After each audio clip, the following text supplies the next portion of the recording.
ሰላም ሰላም ውድና የተከበራችሁ የዩቲዩብ ቤተሰቦቼ ዛሬ ደግሞ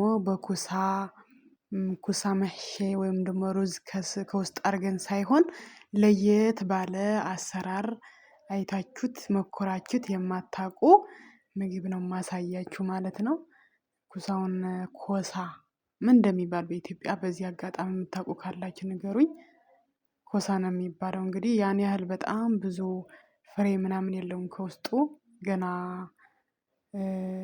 ገና ህፃን ነው ማለት ነው። ካጠብኩት በኋላ እንደዚህ ሙሉውን አላወጣውም ከውስጥ ያለው ምክንያቱም ፍሬም የለውም። ገና ትናንሽ ስለሆነ በደንብ አልበሰለም ማለት ነው። የበሰለ ሲሆን ፍሬ ያወጣል ምናምን ያን ያህል እንትን አይልም። ሁሉም ፍሬ መውጣት አለበት። ይሄ እንግዲህ እንደዚህ አድርጌ እስቲ በቢላ ልሞክረውና እሺ እያለ ስላልሆነ በቢላ ባደርገው ይሻላል ብዬ አስባለሁ። ይሄንን ለማውጣት ማለት ነው። እሺ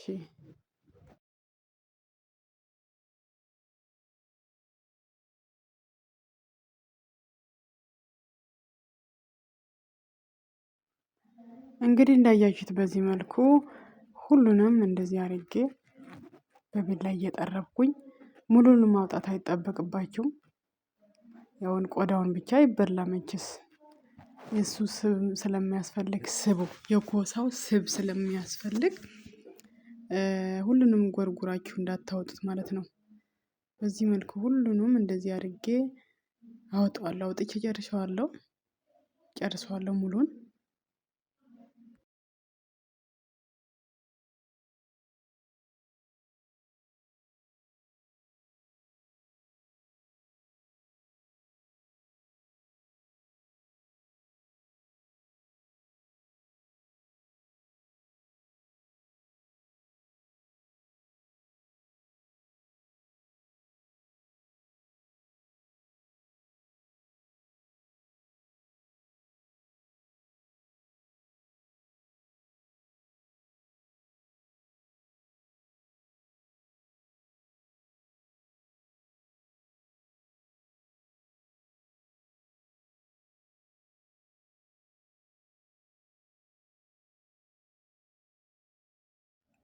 እንደዚህ አድርጌ ከጨረስኩኝ በኋላ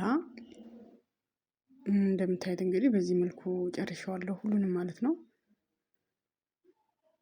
ትንሽ ነው ያወጣሁት ከውስጡ ሁሉንም አልቦረበርኩትም። አሁን ምን እንደምጠቀምበት እንዴት እንደምሰራው አሳያችኋለሁ ማለት ነው። እዚህ ጋር ያዘጋጀሁት ስጋ አለ። ስጋው እንደ ወትረው እንደ ሁሌው እንትን ምንድነው የሚባለው? ሽንኩርት አቁላላሁኝ ሽንኩርት ቀይ ሽንኩርት ማለት ነው። ካቁላላው በኋላ ከዛ ስጋውን ጨምሬ ልክ እንደ ጥብስ ማለት ነው እንደሱ አደረኩኝና ቅመም ጨው ምናምን ከጨመርኩበት በኋላ ከበሰለ በኋላ ነው እዚህ ላይ እየጨመርኩት ያለሁት ማለት ነው። እንደዚህ ከጨመርኩት በኋላ እዚህ ሳይንዬ ላይ ደረድረዋለሁ ሁሉንም ማለት ነው። በሚያምር መልኩ አድርጌ በስነ ስርዓት በሰልፍ ርትብ አድርጌ ደረድረዋለሁ እዚህ ጋር ማለት ነው። እንደምታዩት እንዳይወድቅብኝ እየተጠነቀቅኩኝ ነው እንትን የምለው ማለት ነው። በዚህ መልኩ ሁሉንም እንደዚህ አድርጌ ጨርሰዋለሁ ማለት ነው።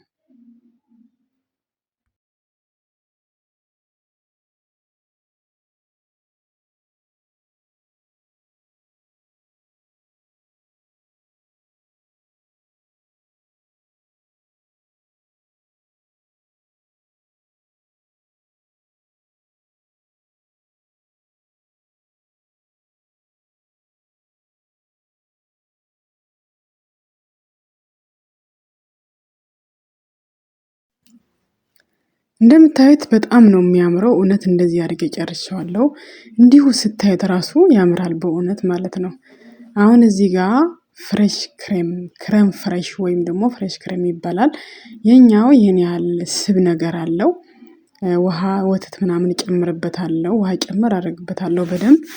ይሄኛው ሲበዛ ጥሩ ስላልሆነም በጣም ቅቤያማ ስለሆነ ይሄ ማለት ነው የተጻፈው እንዳያችሁ ፓክ ነው የሚለው። ይሄ የትም ሀገር ብትሄዱ አለ ይመስለኛል። ይሄ ሎር ፓክ ወይም ደግሞ ፍሬሽ ክሬም ሎር ፓክ ማለት ቅቤ ነው።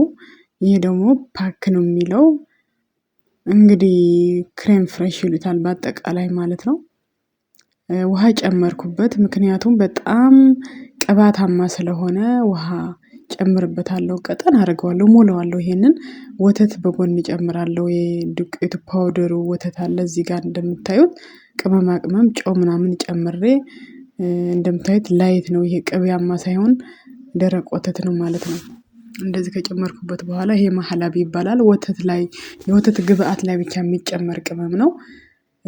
ከዛ ደግሞ ባህር ሄሎ ባህር አጃው ስቲብ ምናምን አሉ ማለት ነው።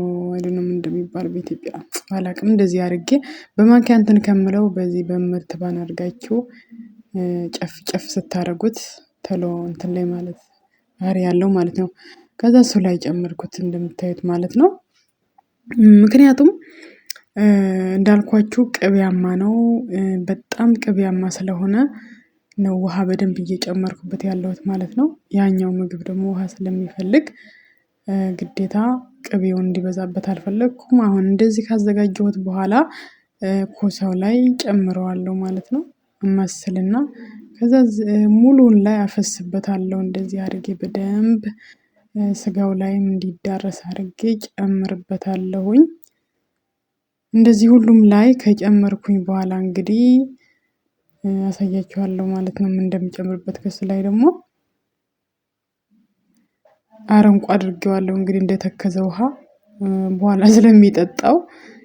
አሁን ይሄ ደግሞ ጂብኔ መብሩሽ ወይም ደግሞ ሞዘረላ የተቦረሸ ነው። ላዩ ላይ ሰንሰዋለሁ ልክ እንደ ላዛኛ ነው የሚሆነው። የእውነት በጣም ነው የሚጣፍጠው ይሄ ምግብ ማለት ነው። እኔ ለመጀመሪያ ጊዜ ነው ስሰራው ይሄ ምግብ ታዝዤ ነው የሰራሁት። እንደዚህ ተባልኩኝ ከዛ ባሉኝ መልክ ሰራሁት ማለት ነው። እና እነሱም በጣም ወደውታል። እኔም ቀምሼዋለሁ በጣም ነው የወደድኩት የእውነት ወድጄዋለሁ። ኢትዮጵያ ውስጥ ራስ መስራት ይቻላል። እንጀራ ሁሌ እንጀራ ከመብላት እንደዚህ ቀየር እያደረጉ ያው ጠቃሚ ነው ሁሉም እነሱ ያውቃሉ የማይጠቅም ነገር አይሰራም እዚህና ጠቃሚ ስለሆነ ጥቅም ስላለው ያ ኮሳው ጥቅም አለው። ብዙ ፕሮቲኖች ስለሚሰጥ ስጋውም እንደዛው ግዴታ በስጋ ብቻ አይደለም በነገራችን ላይ በስጋው ቦታ ቲማቲምና ሽንኩርት አቁላልታችሁ ቅመማ ቅመም ጨምራችሁ እዚህ ላይ ጨምራችሁ ከዛ በወተት ወይም ደግሞ በሞዘረላ አድርጋችሁ መስራት ይቻላል ኖርማል ነው ማለት ነው። ከዛ ሁለተኛ ደረጃ ደረደርኩበት ማለት ነው። ላይ የላይ ፎቅ ጨመርኩበት ሁለተኛ ፎቅ እየደረደርኩኝ ነው ማለት ነው። እንደምታዩት እንግዲህ በዚህ መልኩ ሁሉንም እንደዚህ አድርጌ ደረድረዋለሁ። ትንሽ አነስ ስላለብኝ ነው ዘርዘር ያደረኩት። እንደምታዩት ጎደሎ አለበት ከመሃል ሞላ አላለም። ኮሳው ስላነሰኝ በቃ በቂ ነው ሲጀመር እንደዚህ በቂ ነው። በቃ ለአይን ያጓጓል። የቅድሙ ስልስ የተረፈውን እንደዚህ አድርጌ ንስንስ አደርገዋለሁ ማለት ነው። ገና ስታዩት በቃ ሲበስል ምን አይነት ምግብ ነው እኔ ራሱ ከእናንተ ጋር እየጠበቅኩኝ ነው። ምን አይነት ምግብ ይሆን እያልኩኝ ነው ምክንያቱም ሰርቼው ስለማላውቅ ማለት ነው። ከዛ እንደዚህ አድርጌ ውሃ ተከዜ አረንቋ አደረኩት እንደምታዩት ማለት ነው። ከዛ ሞዘረላውን ጨመርኩበት አሁን የጋለ ፎርን አለ እዛ ውስጥ ከተትኩት ማለት ነው። እንደምታዩት እንደዚህ አድርጌ ከትቼዋለሁ ከዛ ከበሰለ በኋላ እንገናኛለን ማለት ነው። አሁን እንደምታዩት በስመአብ እንደምታዩት በጣም ነው የሚያጓጓው በእውነት አልቀረጽኩላችሁም። ያንን የመሰለ ምግብ እንግዲህ ሰርቻለሁ ማለት ነው። እናንተ እስከመጨረሻው ካያችሁ እንደዚህ አይነት ምግብ ይወጣላችኋል። እንደዛ ላዛኒያ እንደቆረሳችሁ እየቆረሳችሁ ብቻውን ነው የሚበላ ከሩዝ ጋር ምናምን አይደለም። አመሰግናለሁ